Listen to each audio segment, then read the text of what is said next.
The opportunity to promote an aspect of our hobby that involves satellites and space communications, and appreciate the opportunity for the stage time and the support. I am going to be doing a couple different stages to my talk. The first is a quick overview of what ARISS is, and then get to the real main message, which is to help describe some specific needs that the ARISS program has in regards to two different types of support that we have. One is called the mentor role, and the other is a ground station role. And so we're in need of some additional persons with the right equipment and the right knowledge and the right heart to help us support the ARISS program. At the conclusion of the description part, we have in our audience, thankfully, some veteran ARISS support persons, and they're going to help me answer questions that you have about the program, and so we'll proceed. What is ARISS? It's a creative venture. It's a joint venture between the ARRL, AMSAT, and NASA.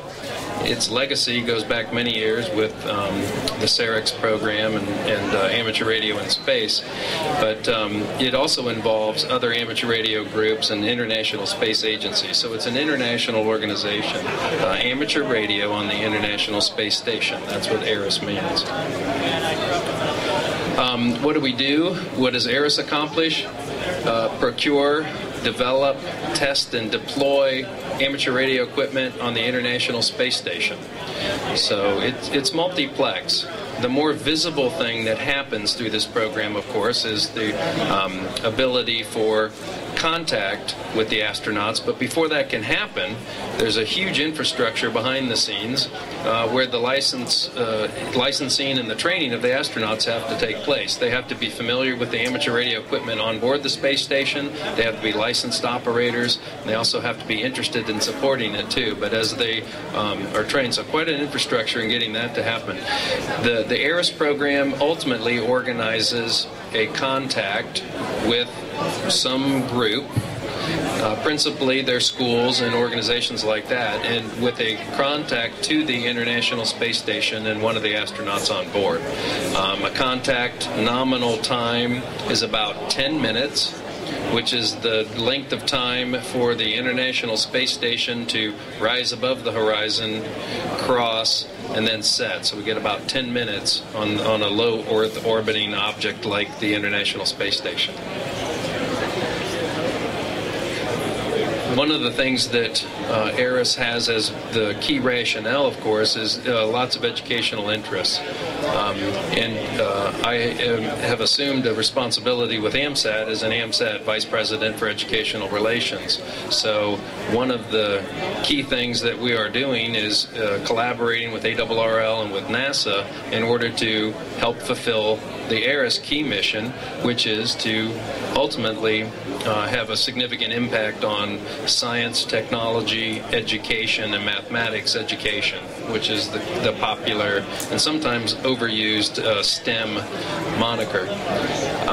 So ideally, STEM education crosses through all parameters of the educational system, from K through 12, university system, and even postgraduate. There is a clear emphasis on this program and impact on the K through 12, and that's out of some of NASA's greater missions and their purposes. So a lot of focus on the K through 12 crowd in particular. But what it does is ARISS provides an educational opportunity for students, teachers, and the public to learn about space, learn about space exploration, technology, and amateur radio and the communications means that we do. It also helps us with wireless technology and ultimately to help assist teachers who are teaching the STEM subjects, science, technology, engineering, and math. as well as provide experimentation and evaluation of new technologies. So the ARISS program is not a singular thing. I say there's this more visible thing that we do with the actual contacts, and that's a huge part. That's the end product, if you will. That's kind of the final show. In this picture is one of AMSAT's satellites, if you will, or an experiment, which AMSAT was a major partner. That's ARISS-SAT, which comes from the stem ARISS, and it was ARISS-SAT-1, and perhaps some of you worked through that satellite. It was actually a pretty complex satellite. We have a model on display at the AMSAT booth. It's the twin, and it supports a software-defined transponder. It had a host of other things, including an experimental payload through Kursk, one of the institutions in Russia. So what we have is many different things that the ARISS program does. But I got to give a plug for my colleagues that did the ARISS satellite, because it was quite a feat. So lots of experimentation. So it's a broad program. How does it work? How does ARISS work? Schools and organizations are responsible for drafting and preparing a proposal, and it's a proposal that outlines some of the real common questions. One of the principal ones is, what is your proposal, educational plan? How are you going to utilize this in the school setting or to benefit your organization? What's the impact going to be? And it starts with a proposal to the NASA Teaching from Space office during a window of opportunity. And there's a window in which we'll receive proposals and it's usually about a 6-month window, looking forward in time to a window of opportunity when the contacts will actually take place. So it involves a proposal. The proposal is actually not that complex. It's just only a few pages of paper, and people have to make a very convincing argument about what their proposal is in order to be considered for an amateur radio contact to the International Space Station. A team of reviewers from NASA Teaching from Space and from ARRL and from AMSAT will review the proposals and rank them through a ranking system based on educational plan, the details that are sufficient to demonstrate that they will have a successful contact, details that help outline that they have the resources in place to contact local hams and support the actual contact through amateur radio. And so looking forward in a 6-month cycle. This is a fairly new process. 6 months, fellas? Is that about right? That we've been doing the new proposal process. We're nearing the end of the first 6-month cycle. Yeah, we're ending the first 6-month cycle. Thanks, Dave. And what so the details you're hearing are current. It's very similar to formal proposal, so if anyone has attempted before, either successfully or unsuccessfully, it's still going to be very familiar. There's just some subtleties. So if anyone becomes interested in a contact, it is important to make sure that they have the current proposal format and document to fill out from the NASA Teaching from Space location. ARISS technical mentors sign up to support the roster of selected schools, and that's getting to the meat of the talk. The ARISS technical mentors, and that's one of the things that we are actively recruiting, we being AMSAT, ARRL, and NASA Benefits as a partner in that, but we need some more mentors, so I'm going to talk about the roles of the mentors here in just a minute. But ARISS mentors sign up to support the roster of selected schools, so it's a matching system where we need ham radio operators in 2 key roles in facilitating an ARISS contact with the school. And the technical mentor is one of them. Part of the process after selection, successful selection, is an orientation webinar. Actually, there's some helpful webinars that take place prior to the submission of the proposal, and then there are follow-up webinars too. But webinars led by NASA Teaching from Space that will connect the school representatives, the ARRL Education Services, and the ground support team, and the technical mentor.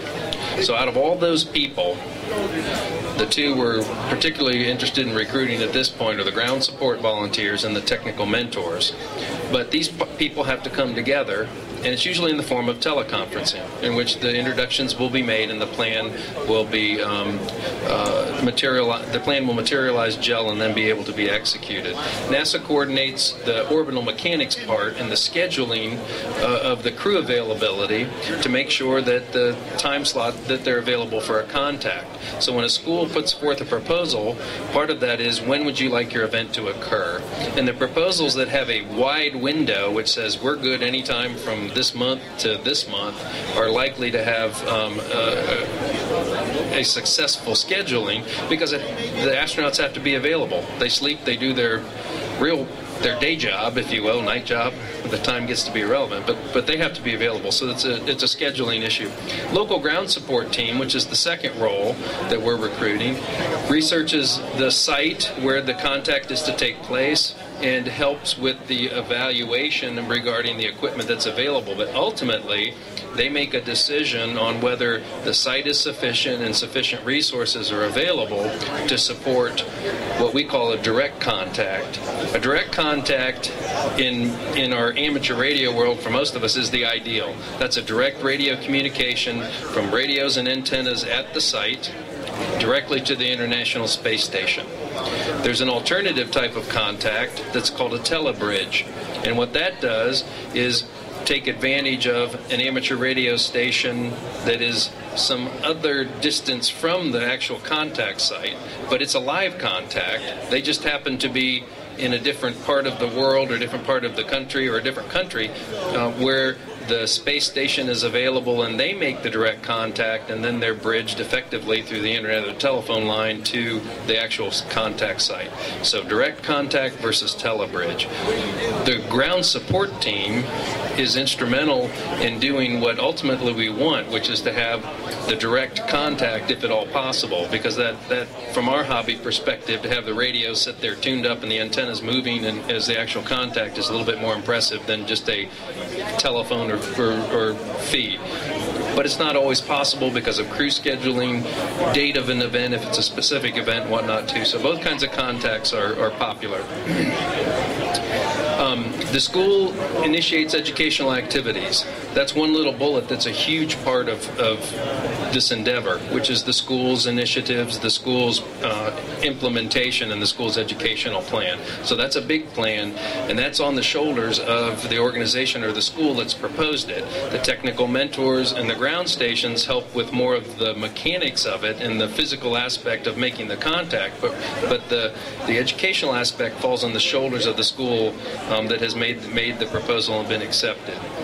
Equipment has to be in place and media notified. Lots of public relations opportunity here. The bigger and broader out we get the message and the contacts from filming and things, the better. The date and time of the contact is confirmed. Notice how late on this schedule that is, and that's because of the orbit, the crew schedule, and the circumstances. So it's somewhere around confirmed a week or two before the contact to have a real solid time frame. So there's got to be flexibility in the ground station and in the school, and that's part of the proposal process too, is how flexible are you for doing that. But then nonetheless we hit the countdown, and you can see one of the school's billboards there that is anticipating the contact. So once the date and time is secured, big PR blast is great so that everybody knows when and where it's going to happen in the precise details so that you can get media there to help. How can you get involved? This is the pitch. This really is the key message of the day. How can you get involved? We need two specific roles in this. We need the technical mentors, and we need the ground station team. And both roles are hugely important in this process. So let's talk about what they do. How do ground support teams support ARISS? What do? They work with local organizations to coordinate the event, whoever the hosting school is. Sometimes they may work with a local amateur radio club. They may work with a scouting group or whatever the tie-in is at the ground, at the site of location of the contact. They may find themselves in a position of providing equipment to direct the contacts.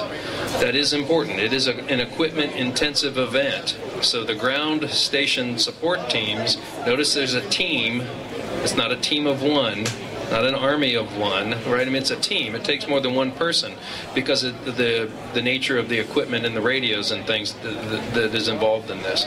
So they provide equipment for a direct contact. They may coordinate the logistics With the technical mentor, that's a big tie-in. So the ground station team and the technical mentors have different roles, but they will collaborate between themselves.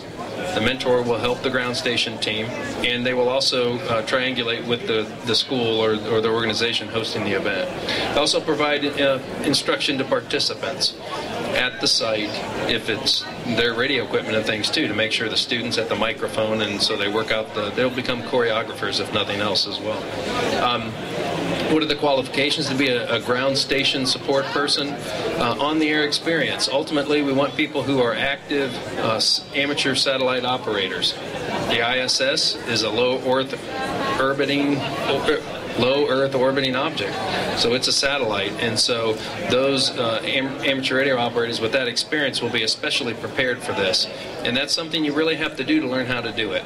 So what I will say is the ground station assembly for an ARISS contact, ideally it's not your first go at any kind of object oriented. We want people who have experience in that. So we're especially looking for ground station people who have the equipment, but they also having the equipment's not enough. There's a long list of things we need. We need access to equipment and experience, but they also have to have good interpersonal skills, because they're going to be working with a mentor, they're going to be working with the school, and then ultimately with the children in the K through 12 environment. So lots of skills in there, from the technical and experience to the personal and interpersonal. They have to be flexible because the schedule may change. So you have to have flexibility regarding the contact, because the date, again, is not known until about a week or two before the immediate contact. So they have to be adapting. They need to be able to be teachers of sorts. They need to be engaged in youth. They need to be able to enjoy what they're doing. In other words, it's got to be, you got to love it, or you may not have one of the qualities we're looking for. What's a commitment? It varies widely. For the ARISS contact, it depends on the school, as it says. It depends on the logistics, the number of people and partners. Sometimes it's a consortium of schools, multiple schools, or a whole school system. So it depends on how elaborate the system is. So it's variable. And what's ongoing, it depends on your interest and your personal availability. There may be people who want to do it once. There may be people who have wished to do this over and over again if you live in a larger populous area or you have a variety of schools applying. So it's going to be dependent upon where you live in the ground station end of it. What about the technical mentors? That's the second role, and as the name implies, they're a mentor. They fulfill a mentoring role. They're particularly important in directly contacting the schools and working with the schools, the administrators, and the teachers, but coordinating with the ground station crew that's going to be the boots on the ground implementers and setting up the equipment. So what do? Coordinate the logistics. They do lots of emails, telephone calls, conferences, and there are more groups that having weekly teleconferences behind the scenes for these types of things than I ever could have imagined. Some of our colleagues are spending hours and hours and hours a week on teleconferences because of their key primary role in what's going on. Doesn't mean that's required of everyone, but those who take on major roles and are some of the principal coordinators are going to be spending significant time. But this it's like any hobby, it's as much time as you wish to put into it. What does a mentor need to have? On-the-air experience. They need to understand satellite operations. So if they're helping a ground station crew, they know the radios, the rigs, the antennas, and the preamps. They know the system and the program. So they need to be experienced. Clearly with VHF, UHF, and satellite operations. Again, interpersonal communication skills are huge. They got to be people. It's a key thing to the success. If you find yourself as an isolationist, this is probably not a great role for you. If you're a people person and you've got the technical skills and the knowledge and a willingness to help, these are great, really rewarding roles. So willingness to work with the team, communication, and attention to detail are hugely important. Again, the commitment for a mentor depends on the experience of the ground team. If it's a ground team's first shot at this, you can be sure it's going to take longer than a ground team that may have done this a couple times. Ordinarily speaking, the schools will be first-timers almost all the time.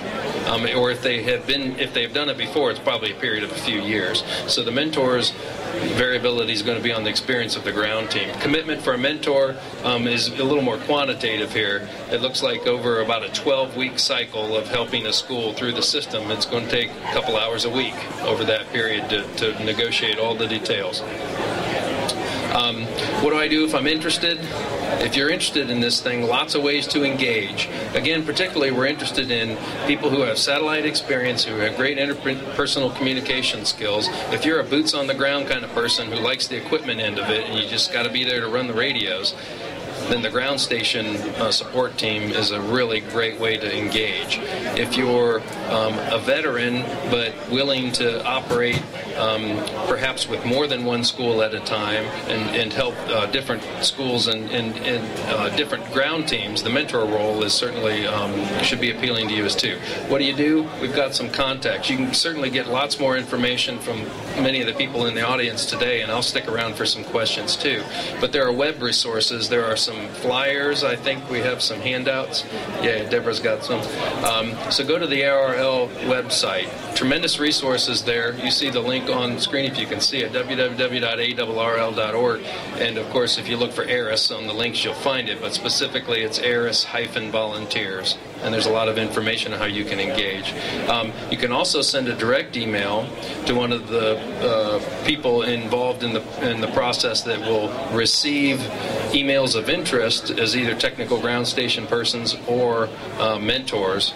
Technical mentors, I got my tongue. Technical mentors or ground station support team to ariss.recruit@verizon.net. ariss.recruit@verizon.net. Send an email there if you're interested saying, I'd like to explore the possibility of becoming a part of a ground support team, or I'd like to explore the possibility of becoming a technical mentor, and that'll get you engaged in conversation with the right people.